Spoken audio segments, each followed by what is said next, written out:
US Postal Service warns Congress it could become insolvent amid coronavirus.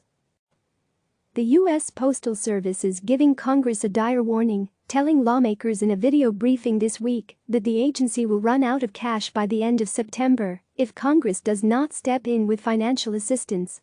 According to Democrats on the House Oversight Committee, Postmaster General Megan Brennan warned lawmakers Thursday that in light of the global pandemic, the Postal Service believes they will see a $13 billion revenue loss this year, with projections that coronavirus could cost the agency another $54 billion over the next decade. The Postal Service was technically insolvent to begin with, but the pandemic has completely changed the environment here. The mail volume drop is catastrophic, said Representative Gerry Connolly, a Virginia Democrat and the chairman of the Oversight Subcommittee that oversees the USPS. The threat to the U.S. mail system caused by coronavirus and the resulting economic downturn has prompted the Postal Service to ask Congress for a $75 billion boost to help keep it afloat, as hundreds of thousands of mail carriers and postal workers continue working during the pandemic. House Democrats say the Postal Service is asking for $25 billion in direct funding, another $25 billion in unrestricted borrowing authority from Treasury, and $25 billion in grants to help modernize the post office. But the fight over funding the Postal Service isn't likely to be resolved anytime soon, even as lawmakers look for ways to prop up industries across the economy. The battle lines between Republicans and Democrats on funding the Postal Service remain entrenched, and an effort to give the agency a cash infusion in the last $2.2 trillion stimulus package fell flat.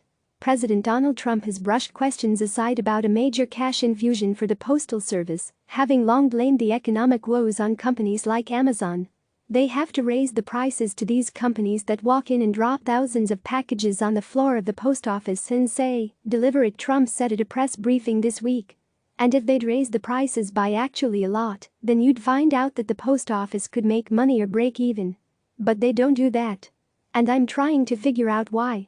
Sources involved in the negotiations told CNN that the Trump administration rejected any direct funding for USPS when Democrats sought to include $25 billion for the Postal Service during the talks.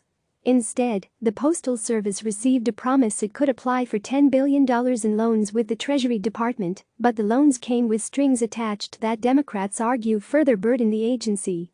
The Postal Service is holding on for dear life, and unless Congress and the White House provide meaningful relief in the next stimulus bill, the Postal Service could cease to exist, Representative Carolyn Maloney, the chairwoman of the House Oversight Committee, said in a statement.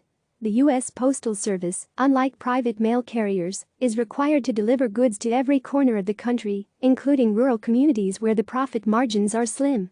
Without it, Democrats warn some vulnerable populations wouldn't be able to get prescriptions or essential goods, which have become crucial during the escalation of coronavirus.